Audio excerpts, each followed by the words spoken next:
Hello, welcome back to my channel. అందరూ ఎలా ఉన్నారు? మాస్క్ మాత్రం కంపల్సరీగా పెట్టేసుకోండి అండ్ శానిటైజ్ కూడా కంపల్సరీగా చేసుకోవాలి అండ్ బయటకు వెళ్ళేసి వచ్చినప్పుడు.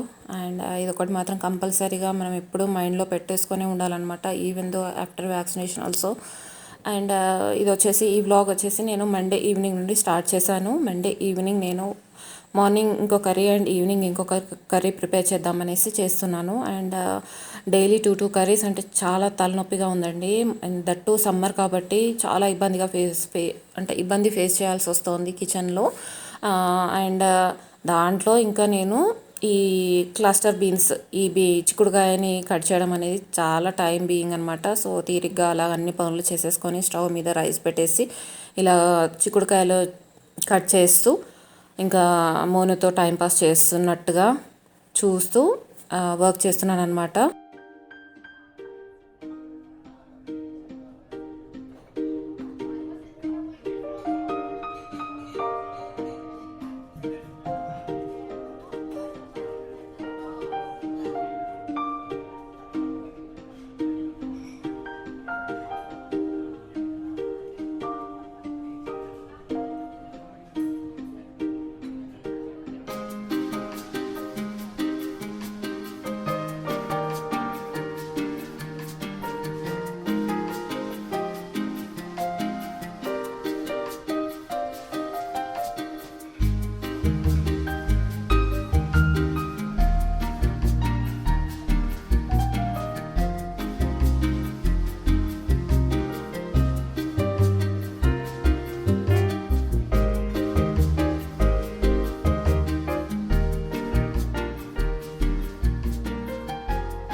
లాస్ట్ డిన్నర్ కంప్లీట్ అయిపోయింది. ఎందుకో అండి ఈ కరోనా తర్వాత నుండి నాకు అసలు ఓపిక ఎందుకో ఉండట్లేదండి. స్టామినానే లేకపోతే ఓపికనో ఏదో రెండిట్లో ఏదో మాత్రం తగ్గిపోయిందండి. దేనివల్లనో తెలియదు కానీ ఇప్పుడు రెస్ట్ తీసుకోవాలి అని అనిపిస్తుంది. బాడీకి ఎక్కువ రెస్ట్ ఉంటే బాగుండబ్బా అనిపిస్తుంది అనమాట. కాకపోతే ఎంత రెస్ట్ కావాలనుకుంటున్నానో అంత డబల్ వర్క్ అయిపోతుంది అనమాట ఈ మధ్య. సో కర్రీ వండేసి ఇంకా మోనికి తినిపించేశాను. వాడిని పడుకోబెట్టే ముందు కాసేపు బయట కూర్చోపెట్టేసి రైమ్ చెప్పేసి లేకపోతే స్టోరీ చెప్పేస్తే వాడికి కొంచెం ఎంజాయ్మెంట్ ఉంటుంది. తను కూడా చాలా అడుగుతున్నాడు అనేసి ఇంకా నేను బయట కూర్చొని ఇంకొక స్టోరీ చెప్పేశాను. వాడికి స్టోరీ చెప్పేస్తుంటే ఇంకా తను కూడా వచ్చేసి కూర్చున్నాడు. నా వారు కూడా వచ్చేసి కూర్చున్నారనమాట. అక్కడ కాసేపు అలాగా టైంపాస్ చేశాము.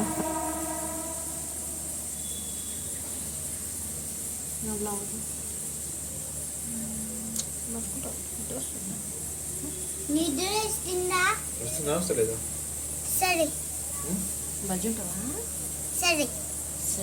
నీకు ఇట్లా ఉంటే ఎంతసేపు అయినా ఉంటావు.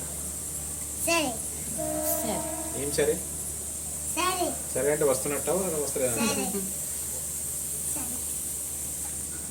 ఈ లాక్డౌన్ పెట్టడం వల్ల నష్టాలు ఉన్నాయి, లాభాలు ఉన్నాయి. నష్టం అంటే ఏంటంటే మనం ఎక్కడికి వెళ్ళలేము.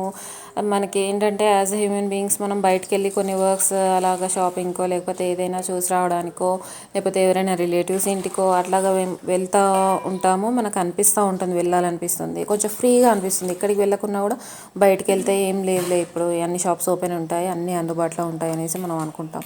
కానీ ఇక ఈ లాక్డౌన్ వల్ల కొంచెం కేసెస్ కూడా తగ్గిపోతున్నాయని వింటున్నాము. సో ఇంకా దాని తర్వాత అలా ఉంటుందన్నమాట. మనసులో ఎప్పుడు ఒకటి ఉంటుంది, లాక్డౌన్ ఏంటి, ఈ డిసీజెస్ ఏంటి, అసలు ఏంటి స్ప్రెడ్డింగ్ అంతా అనేది ఒకటి ఏదో అంత కంఫర్టబుల్గా అనిపించట్లేదు లైఫ్ ఈ మధ్య. దాని తర్వాత ఇంకా అలాంటి ఆలోచనతోటే పని చేసుకుంటూ ఉంటానన్నమాట నేను. ఏంటో అన్నట్టుగా అనిపిస్తుంది. కాకపోతే మళ్ళీ నాకు నేనుగా మోటివేట్ చేసుకుంటూ ఈ పని చేసుకుంటుంటే నాకేం బోర్ కొట్టదు, ఏదో పనిలో పడదాము అన్న ఒక ఇంటెన్షన్తో నేను వర్క్ చేసుకుంటూ ఉంటాను. అదే నా సెల్ఫ్ మోటివేషన్ అనమాట. ఇంకా నెక్స్ట్ డేకి నేను మళ్ళీ బ్రేక్ఫాస్ట్ ప్రిపేర్ చేయడము, మళ్ళీ ఆ నైట్లో నేను అన్నీ క్లీన్ చేసుకోవడం విధిగా అయిపోతున్నాయి అనమాట. జస్ట్ రొటీన్ అనమాట. ఏంటంటే డైలీ ఇలాగే ఉంటుంది. కాకపోతే కొన్ని పనులు తేడాగా ఉంటాయి, అంటే డిఫరెంట్గా ఉంటాయి. అన్నీ ఏం లేదు, మీకు చూపించడంలోనే కొంచెం డిఫరెంట్గా చూపిస్తే మీరు కొంచెం స్పెషల్గా అండ్ కొంచెం కొత్తగా ఫీల్ అవుతారనేసి చూపించడం. వ్లాగ్స్లో ఇంకేముంటుందండి, వేరే ఇంకేమైనా షాపింగ్ అంటే షాపింగ్కి సంబంధించిన ఏమైనా టాపిక్స్ కానీ, ఇంకేదైనా కొలాబరేషన్స్, ఇంకేదైనా కొత్త వస్తువులు అలా ఇంట్రడ్యూస్ చేసి చూపించడము, అలాంటివి అంటేనేమో ఎప్పుడు కొత్తగా ఉంటాయి అలాంటి ఛానల్స్లో. బట్ వ్లాగ్స్లో మాత్రం కొద్ది మందికి బోర్ అనిపించవచ్చు. బట్ నేనున్న పరిస్థితిలో ఇది తప్ప నేను వేరే ఏమీ చేయలేను అనమాట. ఎందుకంటే న్యూలీ స్టార్టెడ్, అంటే యావరేజ్ బిలో యావరేజ్ సబ్స్క్రైబర్స్ ఉన్నారు కాబట్టి నాకు కొలాబరేషన్స్ కూడా ఇప్పుడు రావు.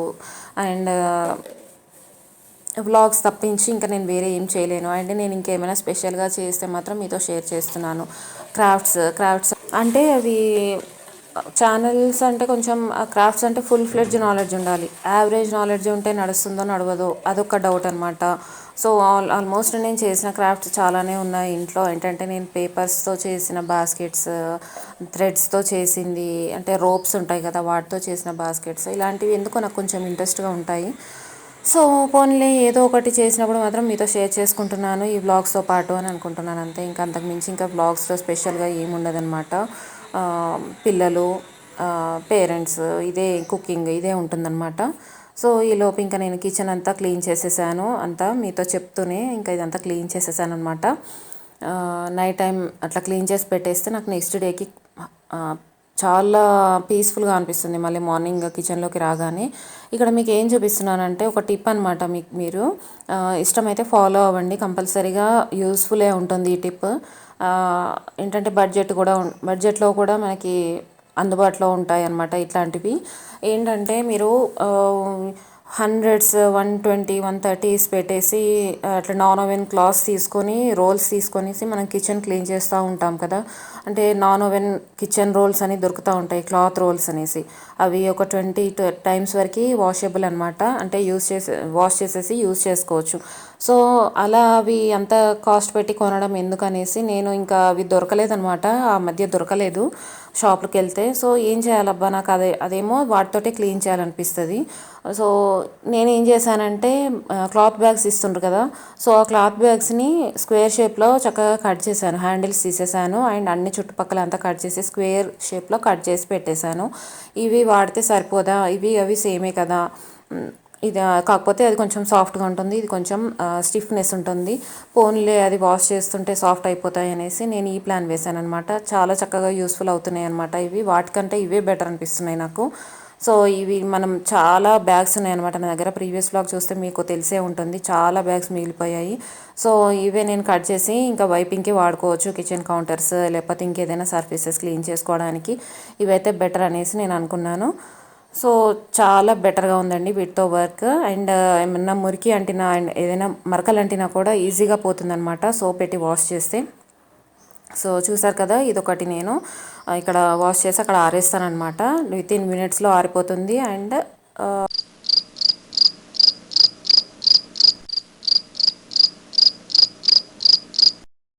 గుడ్ మార్నింగ్ అండి. సో నిన్న బ్లాగ్ చూశారు కదా, సో ఇది నెక్స్ట్ డే అనమాట. నేను నైట్ పెసర్లు నానబెట్టేశాను కదా, సో మార్నింగ్ లేచేసి ఇంకా రుబ్బేశాను మొత్తం. దాంట్లో కొంచెం కొత్తిమీర అండ్ జీలకర్ర వేసేసి ఇంకా దోశలు వేసేయడమే, పెసరట్టు అనమాట ఈరోజు టిఫిన్. సో మళ్ళీ డే అంతా స్టార్ట్ అయిపోతుంది. మళ్ళీ breakfast, lunch, dinner, washing, cleaning, eating అన్నీ ఉంటాయన్నమాట ఇంకా. సో ఇలా అనుకోవడమే సరిపోతుంది అనమాట డే స్టార్టింగ్ నుండి. సో మళ్ళీ ఏంటంటే పనిలో పడితే చాలా తొందరగా అయిపోతుందండి, టైం మాత్రం అస్సలు తెలియట్లేదు, అంత హెక్టిక్ అయిపోతుంది. అంటే అంత పనులు ఎక్కువైపోతున్నాయి అనమాట ఇంట్లో. ఏంటో కానీ తెలియదు, ఏం చేసాము అని అంటే ఏం ఉండదు, అంతా ఇంట్లో పనే ఉంటుంది, అందరు చేసే పనే ఉంటుంది. కాకపోతే ఏంటో అసలు రెస్ట్లెస్ అయిపోతుంది. దాంట్లో ఇంకేదైనా కొత్తగా చేస్తే బాగుండు, ఈ పని ఏంటబ్బా అనేసి బోర్ అనిపిస్తుంది. ఎన్ని రకాలుగా ఏమి అనిపించినా కూడా ఈ పనులు మాత్రం తప్పవండి. ఆడవాళ్ళకైనా మగవాళ్ళకి బయట తప్పదు, ఆడవాళ్ళకి ఇంట్లో తప్పదు. అలాగా అంతే. ఏదో మనం లైఫ్లో జరిగే అప్ అండ్ డౌన్స్, డిఫరెన్సెస్ అవన్నీ మనం భరిస్తూ ఉంటూనే ఉండాలి, తప్పదనమాట. లైఫ్ అంటేనే అది కదా. సో అలా అనిపిస్తుంది, నాకు అనిపించింది మీతో చెప్తున్నాను. ఇక్కడ నేను చూసారు కదా నాన్ స్టిక్ ప్యాన్ దాదాపు 8 మంత్స్ అవుతుంది. ఒక్క ఆయిల్ గ్రీసీనెస్ అనేది లేదనమాట. అలా క్లీన్ చేసేసుకుంటే మనకి ఎక్కువ రోజులు నీట్గా ఉంటుంది ప్యాన్ అని అనమాట. చూసారు కదా, ఇంకా ఈ గిన్నెలు, బ్రేక్ఫాస్ట్ గిన్నెలు ఇవన్నీ క్లీన్ చేయాలి. నైటే నేను అన్నీ క్లీన్ చేసి పెట్టేశాను. అండ్ మార్నింగ్ కల్లా మళ్ళీ ఇన్ని ఉంటాయి అన్నమాట బ్రేక్ఫాస్ట్ టైం వరకు. సో అవన్నీ క్లీన్ చేసేస్తున్నాను. ఇప్పుడు బోర్గా ఫీల్ అయితే స్కిప్ చేయండి. కాకపోతే ఏంటంటే నార్మల్ హౌస్ వైఫ్ రొటీన్ ఎలా ఉంటుందనేసి మీకు చూపిస్తున్నాను. ఇక్కడ నేను మాట్లాడే బదులు మ్యూజిక్ ఆన్ చేస్తాను, చూసి ఎంజాయ్ చేయండి.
మనం డిషెస్ అన్నీ క్లీన్ చేశాక క్లీన్ డిషెస్ చూస్తే ఇన్ని డర్టీ డిషెస్ అన్నీ సింక్లో ఉంటే ఎంత బ్యాడ్గా ఉంటుందో అప్పుడు అనిపిస్తుంది. క్లీన్ చేశాక ఎంత నీట్గా ఉంది సింక్, అబ్బా ఎప్పుడు ఇలాగే ఉంచుకోవాలి సింక్ అనేది అనిపిస్తుంది.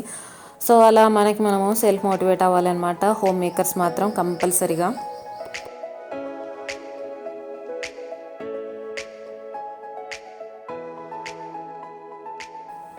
అన్నీ చేసేస్తాను. కొంచెం నేను సెల్ఫ్ కేర్ కూడా తీసుకుంటే బాగుంటుంది కదా, చాలా రోజులు అయిపోతుంది అనేసి ఇంకా నేను ఎలాంటి పెడిక్యూర్ మ్యానిక్యూర్ అలాంటివి ఏం చేయించుకోను, నేను కూడా చేసుకోను. ఏంటంటే జనరల్గా క్లీన్ చేసుకోవడం అనమాట, ఫుట్ని నెయిల్స్ కట్ చేసుకోవడము అండ్ ఫింగర్స్కి మంచిగా నెయిల్స్ చుట్టూ అంతా క్లీన్ చేసేసుకోవడము, అంతే నేను చేసేదనమాట. చాలా సింపుల్గా ఉంటుంది.